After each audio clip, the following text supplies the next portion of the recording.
yung nakikita ko na yan?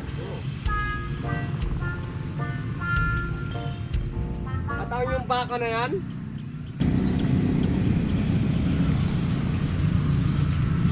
Pati yung tower na yan. Oh. Bibili ko niyan. Pag sinuwerte ako sa loto. Dami mo pangarap nung nga, di ka nga tumataya ng loto pa, paano ka siswertein? Paano ko mananalo? Di ka naman tumaya sa luto. Paano ko mananalo niyan? Paano ako swertihin niyan? Kinukontrol nyo na kagad. Hindi ka naman kasi tumataya ng loto eh. Tataya pa lang.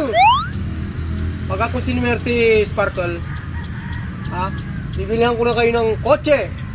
Oh. Bibilihan ko kayo ng magandang bahay. Kamo, parang ayaw maniwala. Kamot ka ng kamot ng ganun eh. Mahirap kasi paniwalaan eh. Maniwala ka na ngayon habang wala pa. Eh kung meron na, baka doon ka palang maniwala. Nagbago ng isip ko. Nasa bundok na ako nakatira. Doon na ka maniniwala kapag meron na. Hindi kasi Oo. paniwala-paniwala eh. Alam mo, Kukorno, yung baka na yan, yan, yung baka na yan, sa loto, bibili akong halagang 100 yan. Ibibigay ko sa inyong dalawa. Tapos, bibigyan ko kayo ng maraming asawa. Bibigyan ko kayo ng bahay. Kahit isa lang, basta totoo. Bigyan ko kayo ng lupa. Bigyan ko kayo ng maraming pera. At saka yung baka na yan.